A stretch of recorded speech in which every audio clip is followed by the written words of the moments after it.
T'étais quand même dans le mode un peu compétition. Je pense que c'est une bêtise de faire la prépa comme ça, mais moi je suis rentré en me disant que je voulais rentrer à Polytechnique. Première note en colle, maths, physique. DS, première note, j'ai eu 14, qui était pas mal.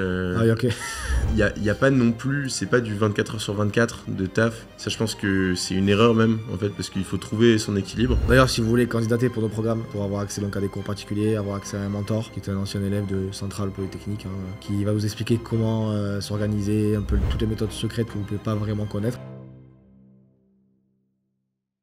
Bienvenue à toutes et à toutes dans ce 26 ou 27e épisode du podcast Virage Prépa. Aujourd'hui, on a la chance d'accueillir un ancien élève diplômé en juin de Polytechnique. Donc merci d'être ici avec nous pour parler de ton parcours, de ta prépa, même de ce que tu fais aujourd'hui. Donc on va reprendre rapidement la discussion. On va voir si on change un peu de format potentiellement de ce qu'on fait d'habitude. Du coup, par rapport, on disait aux écoles, la différence de focus, on va dire, qui peut être potentiellement choquante, on va dire, entre guillemets, pour certains élèves, quand tu passes de la prépa à travailler des heures avec qu'un seul objectif en tête, le concours, et que tu arrives en école et que, on va dire, c'est un peu plus libre, tu peux faire ce que tu veux, entre guillemets, les cours sont pas... Enfin, on verra pour les techniques s'il y avait beaucoup de cours ou pas, mais... Voilà, le changement est quand même assez énorme, le fossé est assez important, et derrière, c'est... dur pour certaines personnes du coup de rester focus quoi, et de pas oublier quand même qu'ils sont dans une bonne école quoi. Ouais, complètement. Bon, je te laisse quand même te présenter rapidement en deux mots ton parcours, ton lycée et ton école. Ouais, bah du coup je m'appelle Elliot.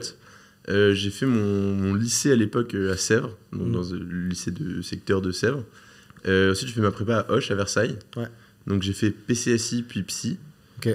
Et ensuite, du coup, j'ai intégré Polytechnique en 2020, donc c'était l'année du Covid. Et ensuite, après Polytechnique, j'ai fait Sciences Po, mais on est moins dans la thématique prépa. Ouais, bon, on pourra en parler rapidement. Ok, bah, écoute, merci déjà d'être ici avec nous. Au lycée, comment ça s'est passé pour toi ? Est-ce que tu savais que tu voulais faire une prépa ? Est-ce que tu savais pas Ouais, bah du coup, moi j'ai su assez tôt. J'ai beaucoup d'ingénieurs dans ma famille, et du coup, c'était un peu un choix naturel.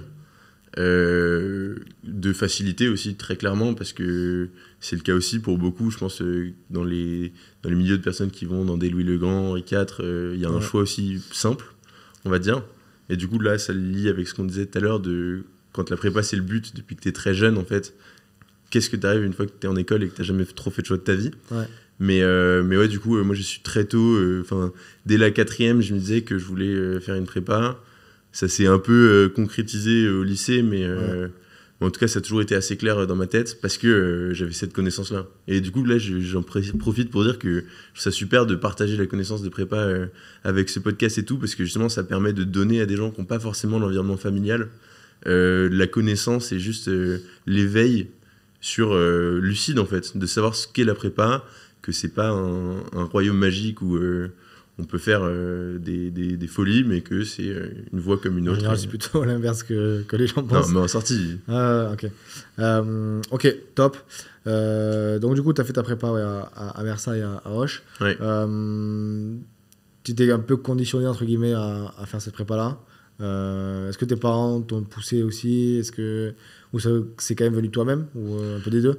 Ouais, c'est venu de moi, consciemment en tout cas. C'est-à-dire que j'ai jamais eu une pression pour faire une prépa, une sorte de chantage de si tu fais pas de prépa, comme ça peut exister, j'imagine. Bien sûr. Mais en fait, ensuite j'ai plusieurs générations d'ingénieurs, donc c'est-à-dire qu'il y a vraiment, c'est un peu infusé quand même dans la famille, dans les voies que tu vois à ta disposition, qui sont ouvertes, et même dans ta manière de réfléchir depuis que t'es petit, forcément, si tu as été sensibilisé à des raisonnements mathématiques, logiques, tout ça, ça te plaît plus et tu es plus enclin à y aller, même sans qu'on te dise explicitement tu feras une prépa ou une école d'ingénieur.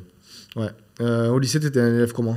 Bon élève Bon élève, dissipé par moment, et en fait, je savais que ça viendrait plus tard, que c'était pas l'enjeu même. Et, ok. Mais ouais, voilà. Après, pour intégrer Auch, t'avais quand même des bonnes notes, je pense, non ? Ouais, ensuite, Auch, c'est comme beaucoup de prépas en fait en France, c'est un recrutement qui est très sectoriel. C'est-à-dire que c'est vraiment sur les Yvelines et le 92 qui vont recruter la plupart de leur vivier, de leur classe. Et voilà, du coup, clairement, ils connaissent mieux les lycées de la zone, les élèves qui peuvent réussir, les potentiels. Ils s'enlèvent une contrainte de sélection nationale en se précisant là-dessus. Ouais. Après, faut quand même rappeler qu'ils prennent aussi des élèves potentiellement ailleurs, mais que principalement, c'est pas une généralité, mais principalement, effectivement, bien sûr. Ils prennent des élèves dans certains secteurs et derrière, de toute façon, ils cherchent les meilleurs. Donc, les meilleurs sont potentiellement dans le coin autour de Paris, quoi. Ok, donc tu disais bon élève, tu t'es réveillé un peu à la fin, que tu as été recruté par Hoche. C'était quoi à peu près tes notes je sais pas, au bac, en terminale En terminale, je devais être à 15-16 de moyenne. Moi, très clairement, dès qu'il n'y avait plus de pression, je me relâchais. Enfin, c'est-à-dire que premier semestre jusqu'à Parcoursup, j'étais premier ou deuxième. Et ensuite, dès que les notes pour Parcoursup étaient finies, je passais à la moitié de la classe comme ça, parce que il n'y a plus de pression. Mais ouais, 15-16 de moyenne, on va dire, quelque chose comme ça. Ok. Et bac, j'ai une mention très bien, avec 16, quelque chose de pas correct, mais c'est quand même pas mal, mis dans les bonnes dispositions aussi. Pareil. Okay. Et donc, intégration à Hoche, comment ça se passe au départ? Est-ce que pendant l'été, juste avant la rentrée, tu travailles? Pas du tout? Comment ça s'est passé? Moi, pas trop, parce que j'étais quand même, encore une fois, sensibilisé à ce que pouvait être la prépa, la difficulté que ça pouvait être sur le mental, sur le tunnel pendant 2 ans. Ouais. Du coup, j'ai choisi vraiment d'y aller. J'y suis allé plus sans me prendre la tête, en amont en tout cas, sans me préparer, en profitant un peu de mon été, comme ça. Je suis vraiment allé pour découvrir et un peu avec l'envie de me comparer aux autres. Donc pas du tout stressé et plus... T'étais quand même dans le mode un peu compétition Ouais, moi je pense que c'est une bêtise de faire la prépa comme ça, mais moi je suis rentré en me disant que je voulais rentrer à Polytechnique. Et c'était dans ma tête, je le savais. Non, parce qu'il y en a qui le disent, forcément au départ tout le monde dit en commerce, en ingénieur, on vise HEC, on vise Polytechnique. D'ailleurs, après, en général, ils sont un peu plus calmés. Mais toi, du début à la fin, c'était... Oui, concrètement, oui. Parce que en fait, j'ai eu la chance de bien réussir. Ça m'a bien convenu en termes de rythme personnel. L'avantage du recrutement en partie sectoriel de Hoche, en fait, c'est que du coup, t'es pas loin de chez toi. Ouais. T'es à 1 heure max de chez tes parents. Tu peux avoir un internat ou une chambre sur la ville. Et du coup, c'est vraiment un environnement de confort avec... même quand t'es pas interne, t'as l'internat externé où tu petit déjeunes et tu dînes dans les locaux avec tout le monde dans un environnement de travail. Ça permet de créer des amitiés, de tisser des liens. Et du coup, moi, j'ai vraiment eu cet engrenage hyper positif de j'arrive avec un objectif en tête et ça se passe bien, que ce soit humainement ou dans les cours. Et du coup, j'ai jamais trop eu besoin de dévier parce que c'est normal de faire évoluer ses objectifs. Moi, c'est pas ce qui m'est arrivé. Ouais. Donc, j'ai eu beaucoup de chance à ce niveau-là. Ok. Non, mais c'est intéressant, en vrai, parce que c'est vrai qu'on n'a jamais vraiment parlé, entre guillemets, de ce milieu des grandes prépas parisiennes, entre guillemets. Alors oui, on en a eu beaucoup, d'excellentes prépas. On a eu Grandchamp, Le Grand, etc. Et d'ailleurs, nos professeurs sont, pour certains, colleurs aussi dans ce grand lycée. D'ailleurs, à Auch, on en a. Mais encore une fois, je pense que c'est important, et c'est une chance pour vous, en tant qu'auditeur, auditrice, qui nous écoutent, de savoir aussi, comme tu disais, comment... ce qui se passe ailleurs, dans les meilleurs lycées, parce qu'au final, c'est de eux qu'il faut s'inspirer quand même, tu vois, en vue des taux qu'ils ont d'intégration dans les grandes écoles. Donc non, c'est bien aussi que tu en parles. Donc tu disais vraiment, c'est un confort, un environnement qui tire vers le haut, qui vous pousse aussi à travailler, à rester ensemble. T'étais proche des gens de ta classe ou t'étais un peu à part? Comment tu... Ouais, j'étais assez proche, surtout en première année en sup, où il y avait... Moi, j'ai quand même réussi à trouver pas mal de temps justement autour, dans les moments de repas, plus de convivialité et tout, de vraiment passer du temps et de tisser des amitiés vraiment fortes. Il y a pas non plus, c'est pas du 24 heures sur 24 de taf. Ça, je pense que c'est une erreur même, en fait, parce qu'il faut trouver son équilibre. Et donc, toutes les conditions hyper positives que j'évoque, elles ont été positives pour moi parce qu'elles m'ont permis de trouver mon environnement. Je pense que c'est tout à fait normal qu'il y ait des gens qui ne se retrouvent pas dans un format ou dans un autre, mais aussi que rien que de le savoir, c'est un super bon déclencheur pour aller chercher cet environnement-là et pas se dire, bon, la prépa, ça va être 2 ans de où je vais subir. Non, c'est-à-dire, ça va être 2 ans où je peux aller chercher le rythme qui me va le mieux et où je peux performer du mieux que je peux. Ouais. Moi, je pense qu'en prépa, on se découvre, on découvre une partie de soi. Quand on sort de la prépa, on a pris en maturité, je pense, tellement d'années. Puis même, ça t'apprend à travailler, ça t'apprend à avoir la discipline. C'est une expérience de vie incroyable. Et je ne sais même pas si je connais une seule personne qui regrette d'avoir fait une prépa, parce qu'au final, ça t'apprend beaucoup de choses. Après, forcément, que si tu réussis, c'est encore mieux. Et c'est vrai, c'est toujours mieux. Mais même les personnes qui intègrent pas forcément, on va dire, le top 3, top 5 même, sont quand même contentes, on va dire, de la prépa. Donc, pour ceux qui pensent que la prépa, c'est de la torture, non, c'est pas de la torture. Il faut juste savoir s'organiser, il faut savoir, on en parlera après de aussi comment tu t'organises. Mais... Ouais. Ok, donc début de la prépa, comment ça se passe PCSI du coup à Auch? Ça s'est bien passé. Assez vite, j'ai vu que j'étais bon en maths. Ce qui est quand même assez dur à dire avec le lycée. Ouais. Enfin, je sais pas trop comment ça se passe en ECS, mais en tout cas en Ingé, il y a quand même un vrai différentiel entre les maths de lycée et les maths... Ouais, même CG en vrai. Ouais, bah, aussi. En plus, c'est des programmes assez similaires, il me semble. Oui, au début, je pense que... Enfin, au début, oui, quand même. Mais après, les maths deviennent quand même plus durs en Ingé. Ouais, mais en tout cas, il y a un vrai différentiel, ce qui fait que des gens peuvent être moins bons en maths au lycée et hyper forts en prépa. L'inverse, en tous les cas, c'est quelque chose qui se travaille. Moi, j'ai vraiment, du coup, j'ai bien aimé les maths et je me suis plus concentré en fait sur les maths, même dans ce que je faisais sur mon temps libre entre guillemets. Quand j'avais pas un DM particulier, c'était plus des maths vers lesquels je m'orientais. Ok. Et non, première note en colle, maths, physique, DS même, c'était quoi DS, première note, j'ai eu 14, ce qui était pas mal. Ah oui, ok. Ouais, non, c'était bien, mais ensuite, pour le coup, sur le premier DS, du coup, en ingé, il y a je pense que c'est pareil, mais les niveaux de classe étoile, classe pas étoile. Sur le premier DS, sur les 5 premiers, il y en a 2 qui sont pas allés en étoile après. C'est pas déterminant dès le début. Et en fait, aussi, il y a un peu ce truc des grands lycées au lycée, avant la prépa, où il y a des gens qui peuvent arriver avec un léger avantage comparatif. Après, en fait, ça s'estompe hyper vite. Ouais, bien sûr. Et c'est pour ça que j'allais te dire, si tu as eu ces notes-là dès le départ, c'est qu'au lycée, tu devrais quand même être très performant. Parce que, bon, déjà, dans un grand lycée, encore plus, à Auch. Mais nous, dans 90% des cas, tous les élèves que l'on a chez Virage ou même en général en prépa, il y a quand même un fossé en maths notamment, dans toutes les matières, même en langue aussi. Ouais, c'est sûr. Ensuite, ça dépend. Je pense qu'il y a un vrai côté important d'accompagnement par les profs, et que ce soit les profs de la prépa ou un prof particulier à côté.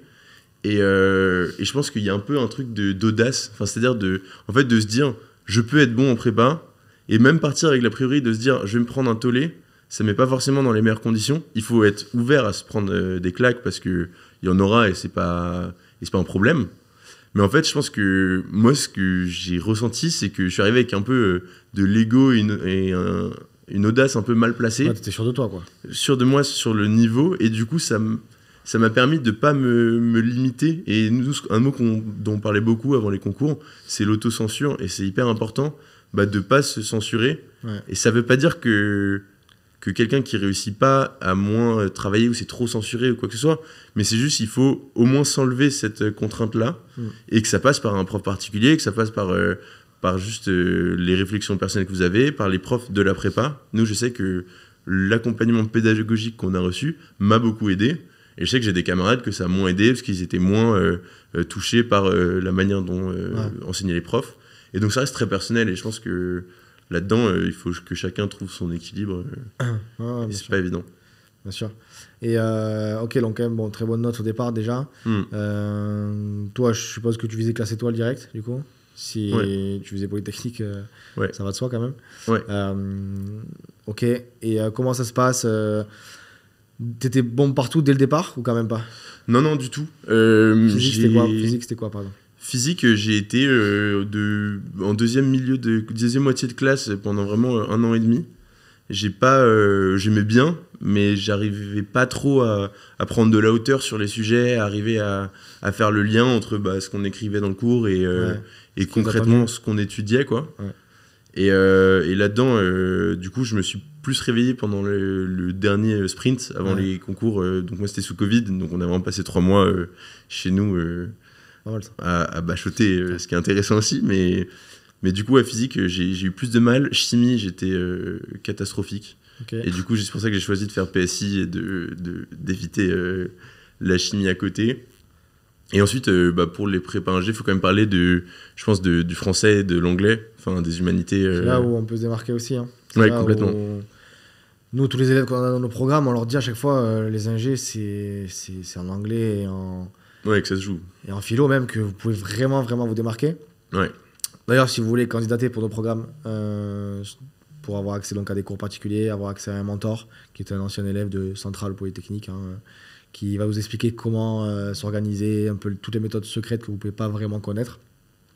Pour la plupart, ils sont colleurs, je répète, à Paris, dans les grands lycées. Également accès à un logiciel de maths sur lequel vous allez avoir des exercices avec des corrigés. Et également un logiciel donc, avec des fiches pour s'entraîner même à faire des thèmes en anglais, ce dont je t'ai parlé tout à l'heure. Donc voilà, n'hésitez pas à candidater, soit nous envoyer un message directement sur Instagram, soit en cliquant sur le lien qui se trouvera juste en dessous, ou même sur le site internet virageprepa.com. Du coup, on disait, oui, par rapport à la physique, ouais. Donc t'as pris psy en deuxième année pour éviter la chimie. Ouais. Toi, comment tu travaillais, par exemple, la physique? Enfin, t'as dit qu'au final, tu t'es réveillé à la ferme, on en parlera après de ça. Ouais.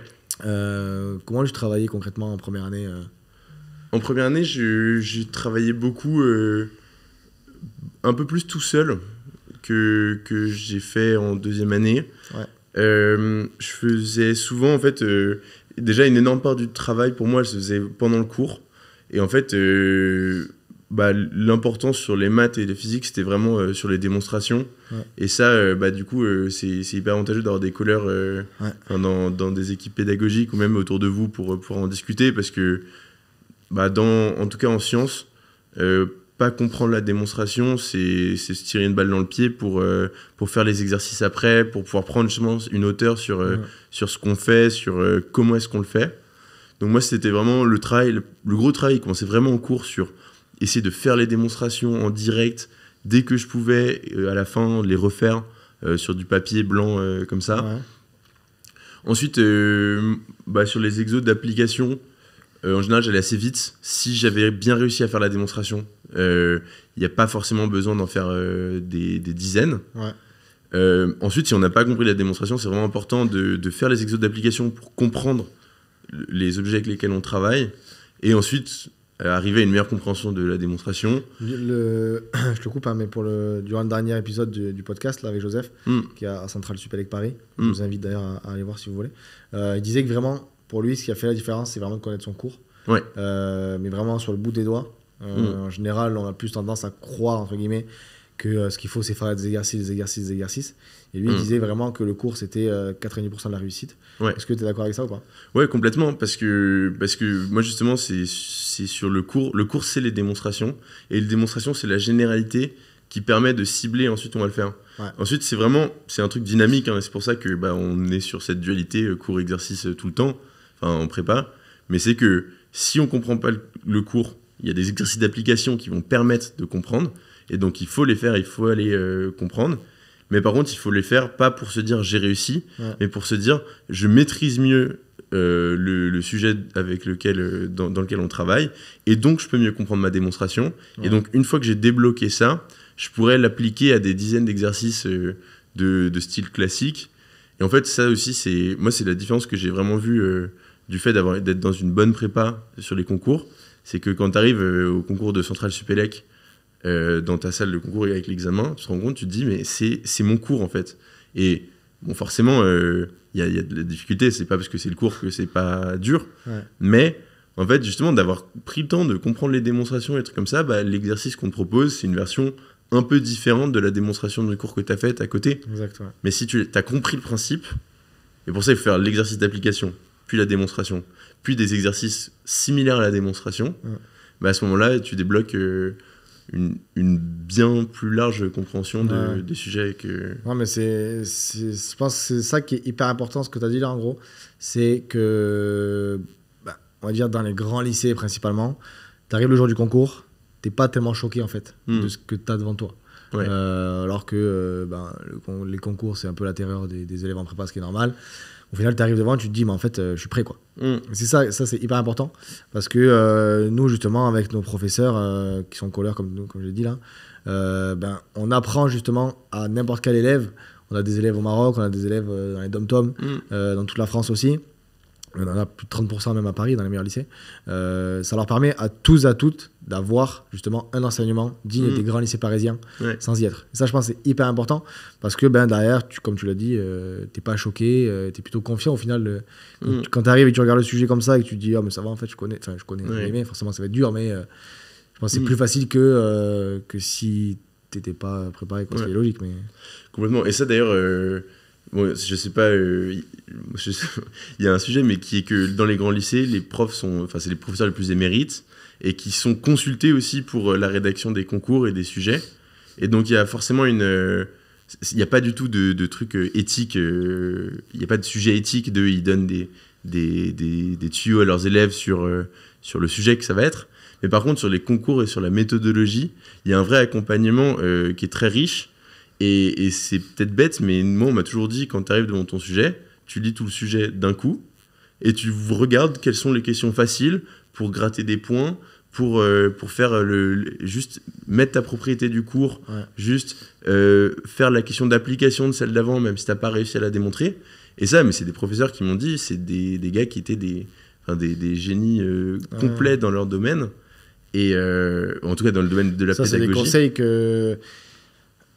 On va pas dire qu'ils ont pas ça dans les lycées, on va dire un peu plus petits, mais c'est vrai que ce que tu disais, c'est que faut pas croire que les profs donnent les sujets en avance ou quoi, ce qu'on peut imaginer. Mais tu vois, ce genre de tips par exemple, c'est vrai qu'en général, c'est dans les très grands lycées qu'ils ont ça, et au final, ça fait une différence, je pense, sur 2 ans, quoi. Ouais, puis il y a des biais, dans le sens où si le prof qui te dit ça, il met 10 élèves par an à l'X, tu vas être beaucoup plus tenté de le croire sur le sujet de l'X qu'un prof d'une petite prépa où tu te dis, il y a eu un gars qui est entré à Polytechnique il y a 20 ans, je sais pas si mon prof m'a très bien préparé. Et c'est un truc d'oser, en fait. Et ça veut pas dire que parce qu'on ose, on réussira. Mais qu'en fait, moi, je suis assez convaincu que quelqu'un qui rentre à Louis-le-Grand, qui rentre à Auch, qui rentre à Sainte-Geneviève, n'est pas intrinsèquement plus armé pour réussir que quelqu'un d'autre. Mais en fait, on lui répète pendant 2 ans, on lui montre les exemples pendant 2 ans, on le met face à des profs qui envoient tous les ans 40 personnes à Polytechnique. Et donc, on se sent en confort, on se sent en puissance. Je pense qu'il y a une part énorme de confiance, en fait. C'est que ce que tu disais, soit tu étais conditionné pour intégrer Polytechnique, tu te levais le matin, tu devais avoir que ça dans la tête pendant 2 ans. Au final, si tu es dans un environnement qui tire vers le haut, avec un seul objectif en tête, même le meilleur objectif possible, je pense que tu as beaucoup plus de chances d'y arriver. C'est un peu l'attraction, quoi. Mine de rien, je pense que ça marche, tu vois. Et après, c'est mon avis, hein, mais alors que d'autres élèves, moi je parle au quotidien, tu vois, avec les élèves, avec les parents, il y a des élèves qui sont dans des prépas, qui sont très loin dans le classement. Encore une fois, hein, c'est pas rédhibitoire ou quoi, rien à voir. Juste, c'est les faits, c'est ce que je vois avec ma propre personne, mon expérience, on va dire. Mais tu vois, dès le départ, par exemple, il y a des profs qui disent à leurs élèves, vous êtes ici pour intégrer un top 10, tu vois. Moi, j'ai des élèves, quand je les ai en appel, que je parle avec eux, ils me disent, oui, moi, je vise un top 10, je sais pas quoi. C'est là où je me dis, mais il y a un problème, en fait. C'est que tu fais une prépa, c'est pour quand même viser... Encore une fois, je critique pas le top 10, hein, mais tu fais une prépa, c'est pour top 5, on va dire, en général, tu vois. Même top 3 pour ceux qui visent plus haut. Mais derrière, si tu es conditionné à te dire, tu vas avoir le top 10, tu vas avoir le top 10, tu vas avoir le top 10... ce qu'on disait, c'est que je pense que l'élève au final il se rend même pas compte qu'il peut intégrer un top 5 s'il avait fait un peu différemment, tu vois, potentiellement. Ouais, complètement. Et je pense que ça va dans les 2 sens aussi, dans le sens où il y a des gens, on parle du confort en prépa et de comment le trouver, et c'est pas important de chercher, mais je pense qu'il y a aussi des gens qui vont pas réussir parce que c'est trop court, 2 ans, parce que les dispositions avant, familiales, il y a plein de trucs qui rentrent en compte, parce que en fait c'est une des écoles de la vie. Moi je suis assez peu partisan du fait quand on sort de prépa on a appris, on est mature, parce que pour moi on est même moins mature sur beaucoup de sujets autres que l'académique, Mais il y a vraiment un côté où c'est possible aussi de pas y trouver son compte. Et c'est pas négatif, parce qu'on parle, c'est de l'expérience, c'est de l'apprentissage sur soi-même. Et je pense qu'il y a aussi beaucoup de gens qui sont dans des grandes prépas et qui sont malheureux parce qu'on leur dit l'objectif c'est le top 5. Et ça réussit très bien à des gens qui ont cette ambition, qui ont envie de se sacrifier pendant 2 ans. Mais ça peut ne pas convenir. Et je pense que c'est important de se dire je fais le maximum pour moi et pour ressortir en étant heureux. Ouais. Et en fait, moi, c'est le truc que je constate le plus, c'est que l'énorme majorité des gens qui ont intégré des grandes écoles, enfin des top 3 en ingé, ont bien vécu leur prépa. Et je pense que c'est important de dire que si on vit mal sa prépa, c'est ok de pas... c'est pas gâché que de ne pas aller dans une école du top 10, du top 20, et d'aller trouver l'école qui nous plaît. Moi, j'ai une camarade de promo en prépa qui a arrêté juste avant les concours pour aller faire de la photo. Parce que c'est ce qui... Mais c'est vrai, et je pense qu'elle a dû apprendre tellement de choses pendant sa prépa qui l'aideront un moment ou un autre sous une forme quelconque, mais que le fond, c'est aussi des... De toute façon, c'est le but de la vie, c'est d'être heureux, donc c'est sûr que... Au revoir, c'est fini. C'est pour ça que... c'est pour ça que... Si, c'est sûr qu'il y a des élèves qui réussissent pas, après, tout dépend, c'est pas parce qu'on n'a pas... un top 5 qu'on a échoué forcément, tu vois, comme tu l'as dit, ça dépend de la vision des gens.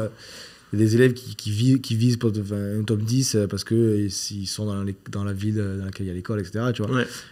Mais nous, ce qu'on dit, chez Virage Prépa en tout cas, voilà, nous, on est partisans quand même de vous faites une prépa, ça reste pour viser quand même le plus haut possible, ça reste pour apprendre beaucoup de choses qui vont vous servir, comme tu l'as dit, à un moment ou à un autre dans votre vie, même si on peut penser que ça ne servira jamais. Il y a au moins un moment ou un autre où c'est utile. Et voilà, quand même viser le plus haut possible. Et puis après, c'est juste les résultats des concours. Ouais, bien sûr. Si tu as un top 10, tu as un top 10. Si tu as un top 5, tu as un top 5. Si tu as Polytechnique, tu as Polytechnique. Quoi. Exactement.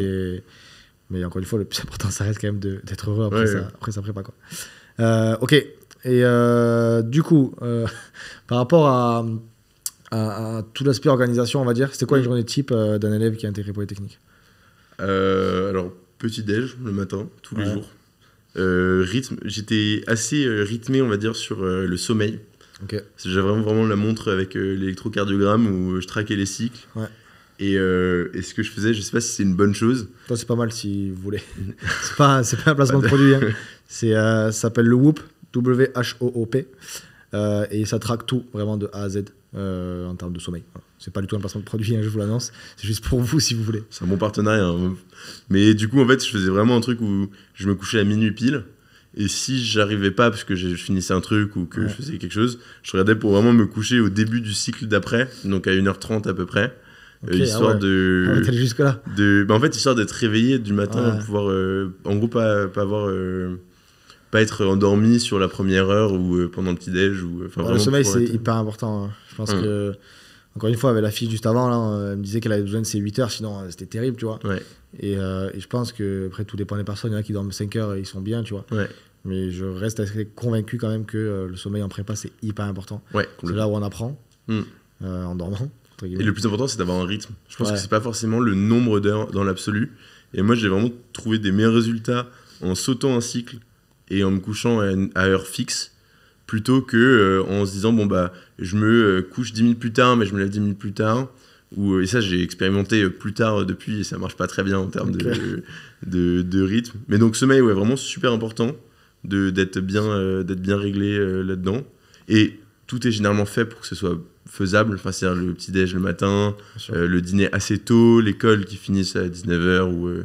Après, tu faisais quoi, du coup, après 19h Après 19h, moi, je prenais quand même... on allait souvent manger vers 18h30, parce que le dîner était assez tôt. Je prenais quand même, en général, une bonne heure ou deux de pause entre la fin d'école et du travail et le début de la soirée de révision, on va dire. Ensuite, moi, ce que j'aimais bien faire, c'était quand même commencer par les DM ou les TD que j'avais à faire, et ensuite finir un peu plus sur les exos les plus durs des TD de recherche. Souvent, nous, c'était des bouts de sujets d'oraux, de Polytechnique ou des mines. Et j'aimais bien un peu me creuser la tête ça, dessus. déjà, typiquement, d'entrée vous donnez des sujets type Polytechnique Minsk, Ouais, ça non, aussi, c'est hyper avantageux, quoi. Exactement, c'est une chance énorme. Et surtout qu'on n'était pas forcé, c'était pas en mode il faut les faire, tu le fais, tu te prends une claque et tu perds confiance. Ouais. On avait nos TD qui étaient avec les 3 premières questions, les 3 premiers exercices qui étaient notés en facile, classique, application de cours. Ensuite, des exos qui étaient genre sans truc particulier.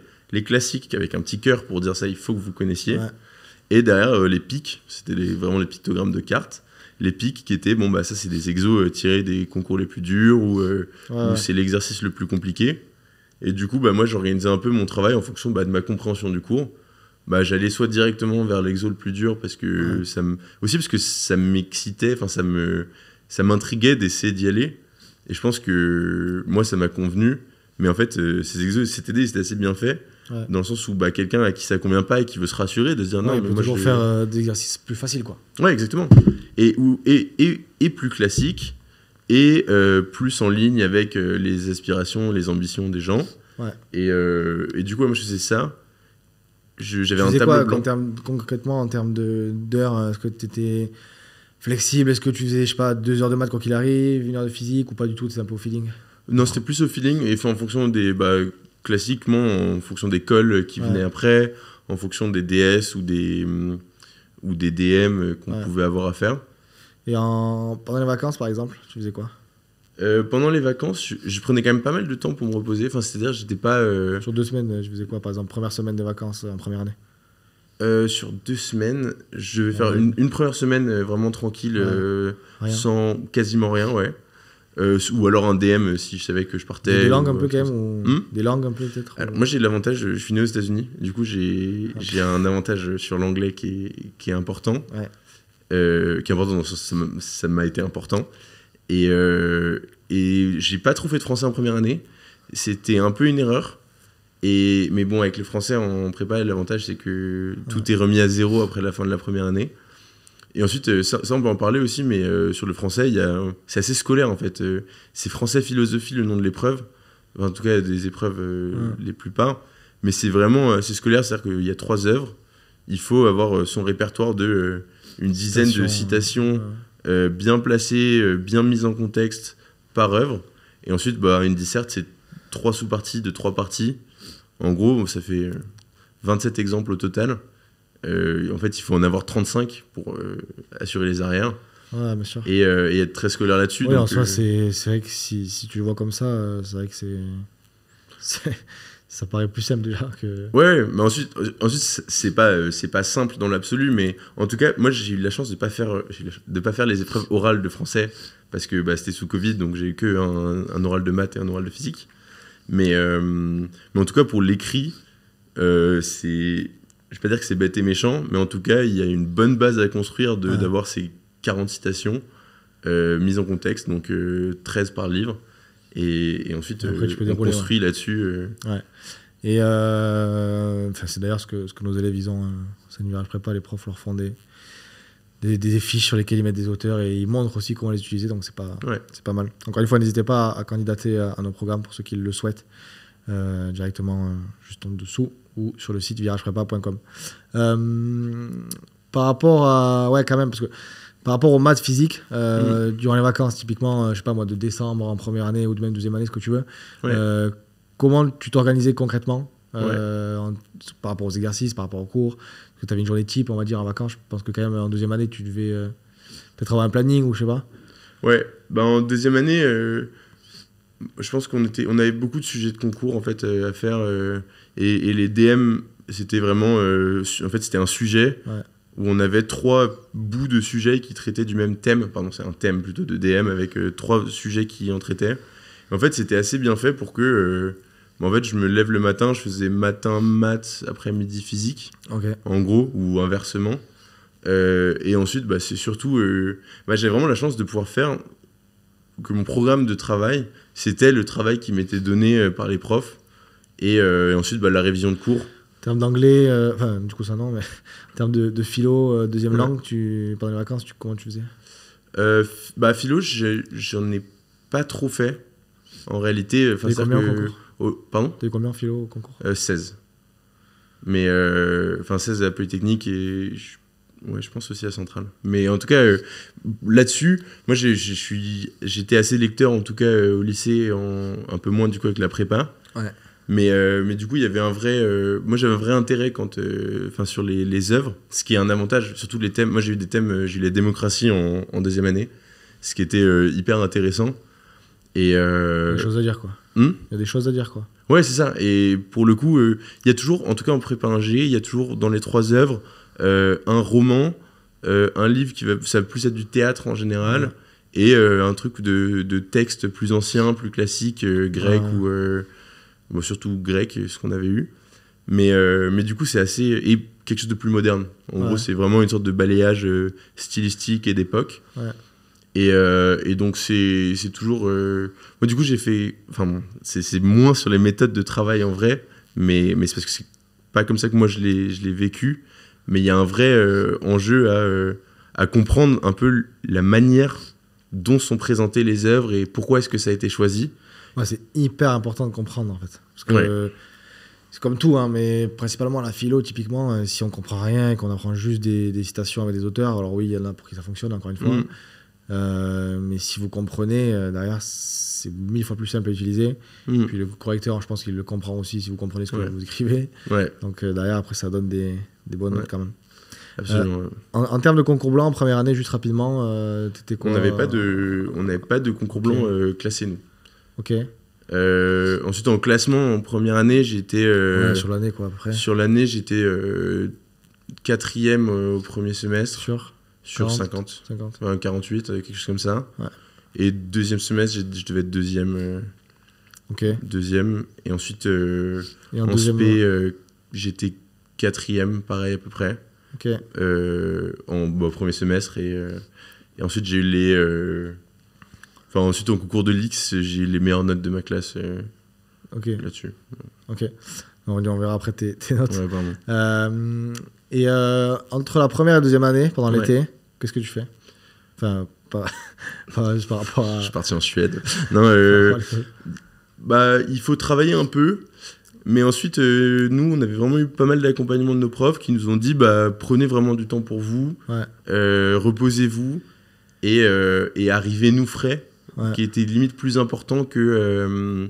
crever, quoi. Que le reste. Il faut savoir que l'aspect, ça va très vite. Enfin, la deuxième année, vraiment, c'est hyper rapide. Et surtout, c'est centré autour de novembre-décembre.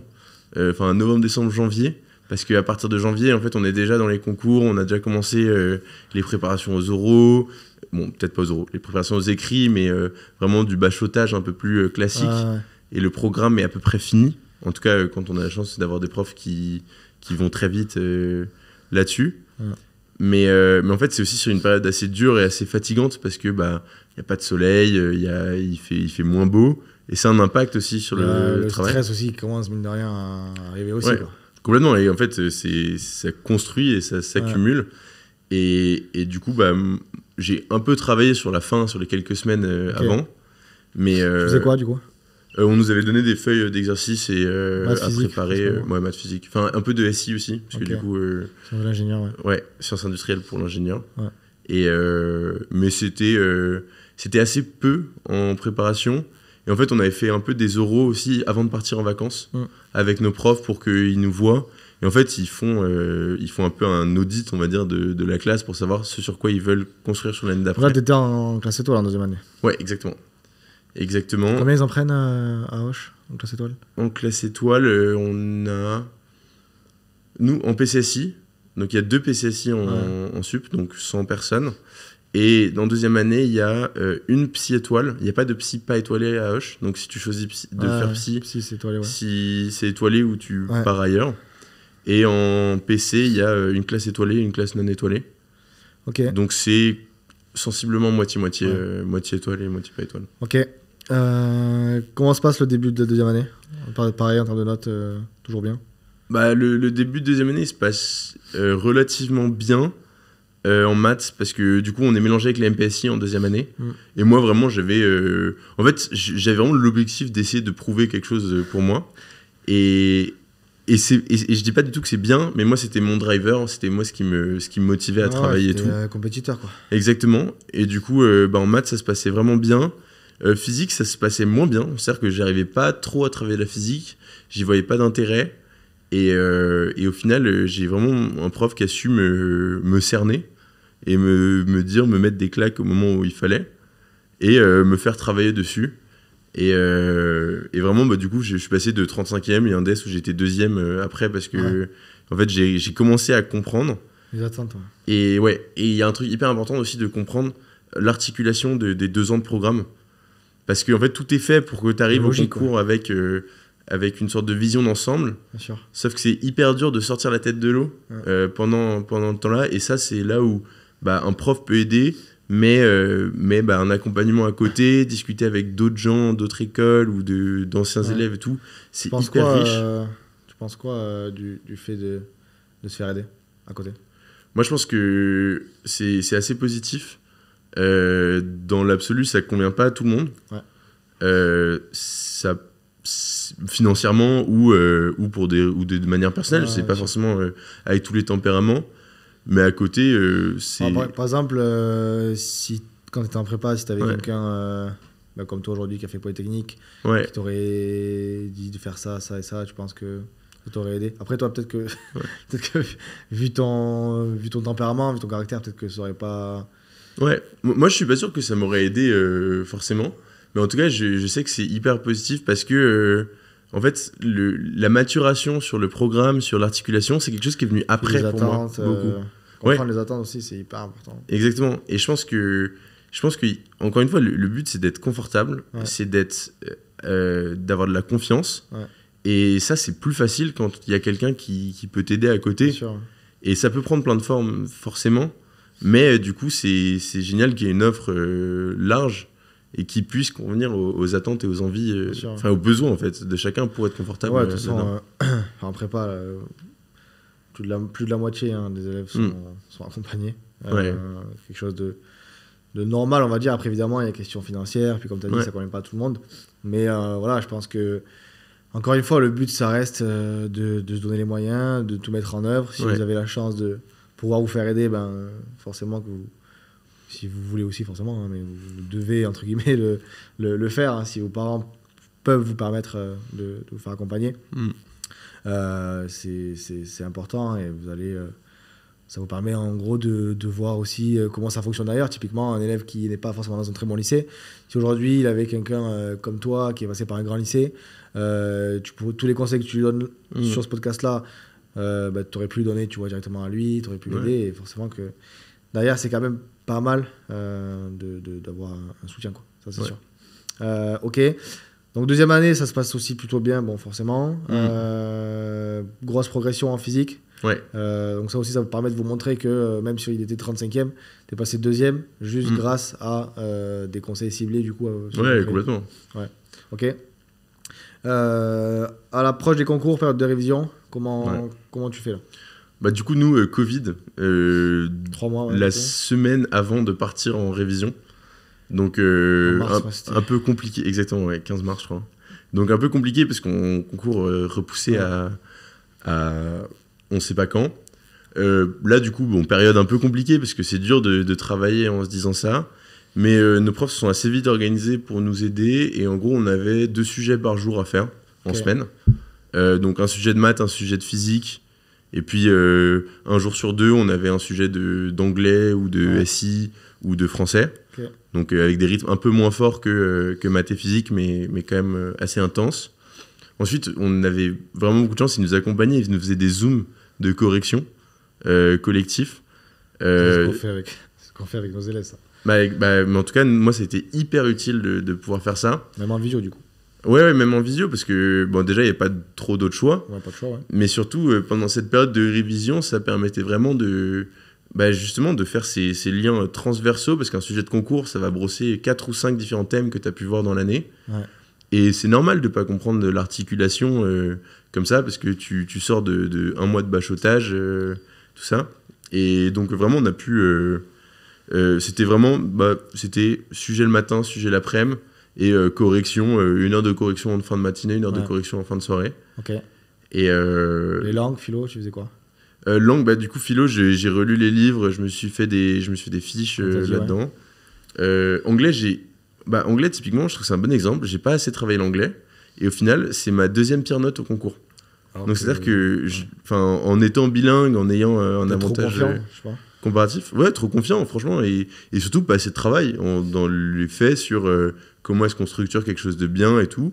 Et donc, heureusement, ça n'a pas été catastrophique non plus, parce que sur la maîtrise du langage, le côté idiomatique, ça joue, et je pense que je dirais que ça joue à peu près à moitié dans la note. Mais il y a tout le côté structuré, produire une pensée claire et s'être posé avant, qui ça se travaille. Et, Pour ceux qui veulent se faire aider, notamment sur les langues, on a sorti un logiciel, comme je te disais tout à l'heure, qui s'appelle Virage Prépa Educato. Vous pouvez le trouver directement sur Internet. Vous avez la possibilité de faire des thèmes avec une correction instantanée qui va vous donner votre note, ce qui est bien, ce qui n'est pas bien, et la correction.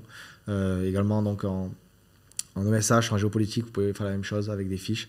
Donc, n'hésitez pas à aller voir ça. C'est tout nouveau et on accueille encore quelques élèves dessus. Donc, voilà. trop bien. Allez voir. Allez voir. Ouais. Ok, donc pour cette période de révision, derrière l'approche des concours, comment tu te sens? Confiant Ouais, confiant. Tardé quoi.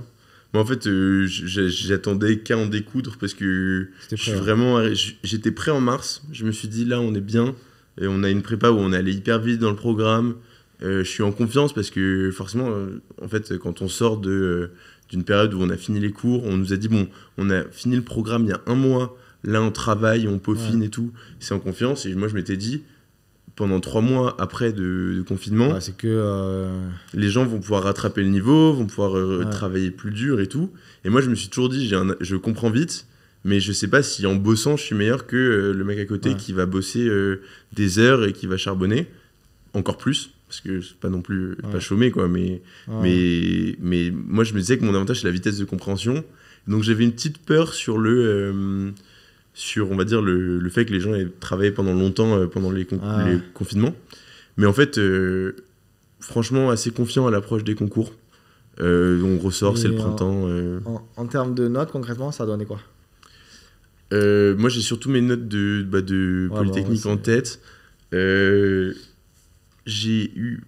du coup, ma pire note, c'était je crois que c'est en modélisation. On a une épreuve de modélisation qui est un peu un mix de maths, de physique et de SI. J'ai eu 14,3.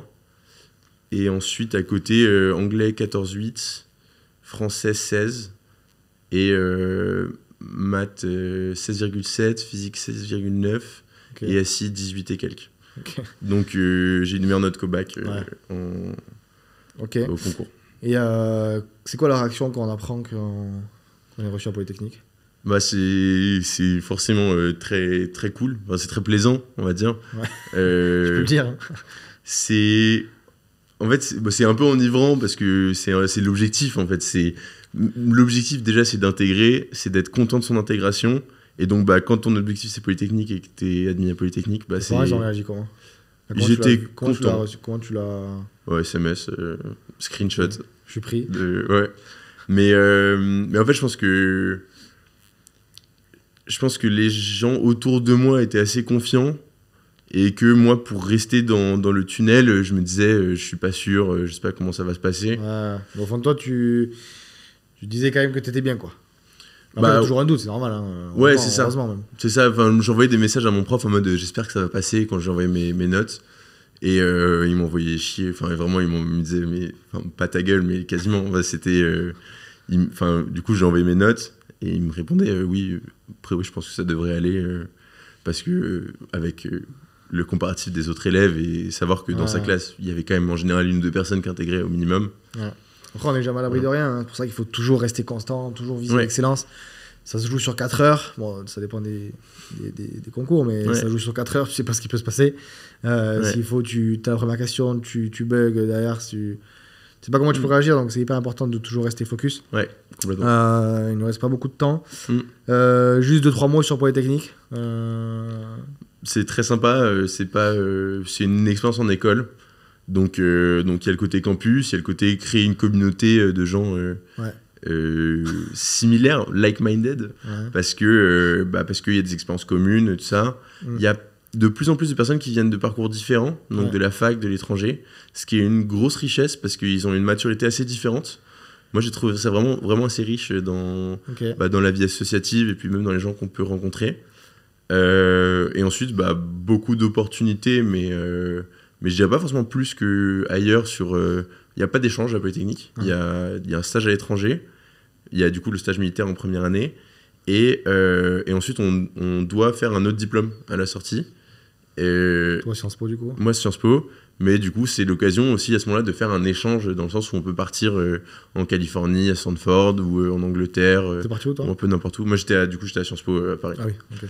Donc pas parti. Ok. Et rapide sur Sciences Po c'est assez intéressant, je trouve ça assez moi j'aime bien la complémentarité en fait. Ouais. Je trouve que un des trucs qui manque en fait quand on fait prépa et qu'on est dans le tunnel, c'est un peu une réflexion sur ce qu'on veut faire, l'impact qu'on veut avoir à côté, et qu'on est des très bons, en tout cas en prépa ingé, on est de très bons optimisateurs, c'est-à-dire qu'à un problème donné, à une contrainte donnée, on va savoir faire la tâche qui y répond. Ouais. Mais du coup ça peut être un peu dur, et c'est un peu ça du coup je fais le lien avec ce qu'on disait au tout début, mais sur un peu la dépression que tu peux avoir en école, enfin pas une dépression forcément clinique, mais sur le choc, le monde flou et de vide.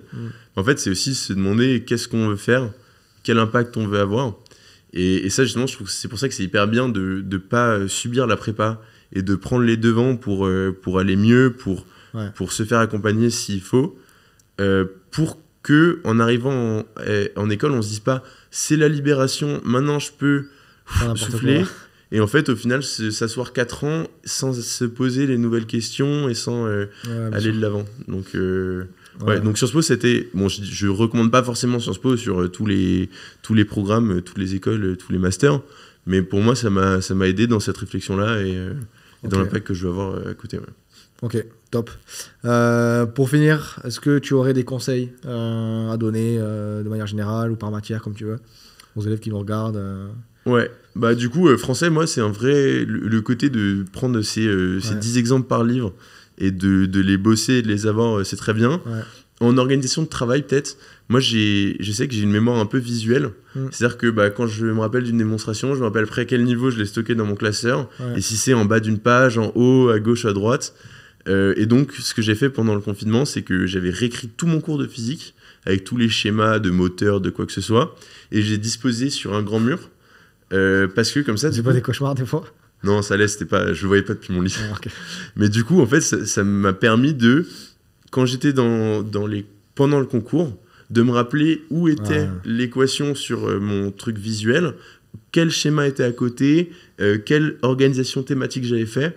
Et du coup, si vous avez le temps et la bande passante, identifiez votre type de mémoire, votre type de vos méthodes de mémorisation et jouez à fond dessus, parce que je pense que c'est comme ça qu'on peut optimiser la réussite, en tout cas avec les éléments donnés, quoi, et avec la compréhension qu'on a. Bien sûr. Et maths, du coup, principalement axé sur le cours, après les exos, comme on a dit. Ouais. Physique, ce que tu viens de dire, voilà. Ouais. Physique, c'est quoi? C'est comment tu faisais? C'est beaucoup de cours aussi, quand même. Enfin, obligé, forcément. Mais pareil que les maths, beaucoup de cours et des exos, plus d'exos que du cours? En fait, je faisais plus que les exos en première année. Et c'est, je pense, ce qui m'a coûté un peu ma compréhension globale. Ah, tes souhaits. Merci. Et non, ensuite, le cours reste hyper important en physique. Ouais. Et ce qui est important, en fait, c'est les exemples appliqués du cours. Et en fait, en physique, il y a pas 1000 applications de chaque cours, de chaque théorème, de chaque tout ça. Donc en fait, quand il y a un exemple dans le cours, c'est ça qu'il faut s'assurer de comprendre. Ouais. Et en fait, l'exemple du cours en physique, c'est un peu comme la démonstration en maths. C'est le schéma classique qui va te permettre de le généraliser et de l'appliquer à d'autres, de modifier un petit bout. Donc là-dedans, et si en physique, faire des schémas, c'est en fait, il faut pas savoir bien dessiner, mais faire des schémas. Et si, un conseil, avoir des stylos de couleurs, donc genre du bleu clair, du rose, du vert pomme, quoi que ce soit, pour pouvoir vraiment, encore une fois, c'est un peu de la mémoire visuelle, mais moi ça m'aidait vraiment pour les schémas, pour pouvoir identifier, mettre mes forces dans une certaine couleur, les différentes pièces en SI, parce que c'est de la mécanique un peu dans des couleurs différentes. C'est hyper utile pour avoir cette manière de mémorisation là en plus des autres que vous pouvez avoir. Et ensuite, il y a plein de trucs qui marchent. Il y a des gens qui peuvent s'enregistrer en train de dire les cours pour les réécouter. Ouais. Il faut vraiment trouver aller sa sur, méthode, mais ouais. ce qui est hyper important, par contre, c'est de trouver sa méthode rapidement. Parce que, bon, en général, après, au lycée, forcément, quand on peut potentiellement savoir ce que notre méthode, on va dire. Mais c'est hyper important dès le départ ou au bout de 1, 2, 3 mois maximum, savoir comment on travaille, savoir qu'est-ce qui peut nous faire réussir. Parce que nous, on voit encore une fois, on a des élèves qui, en deuxième année, n'ont toujours pas trouvé leur méthode. Ils viennent vers nous pour qu'on les aide sur ça. Forcément, que derrière, évidemment, qu'on les aide. Et on les aide forcément à trouver cette méthode-là directement. Mais c'est dommage de réaliser un peu trop tard, quoi. Ouais, bien sûr. Voilà. Écoute, merci pour ce podcast. Vraiment très intéressant. On espère que ça a plu à ceux qui nous regardent. N'hésitez pas et n'oubliez pas surtout à liker la vidéo, à vous abonner, à mettre un petit commentaire aussi. Ça fait toujours plaisir. Ceux qui veulent se faire aider par potentiellement des personnes comme Elliot, vous pouvez postuler directement en bas, directement juste sur le lien, ou sur le site virageprepa.com. Donc oui, on aide aussi également les élèves en ingénieur et commerce. Voilà. Merci et on se retrouve pour une prochaine vidéo.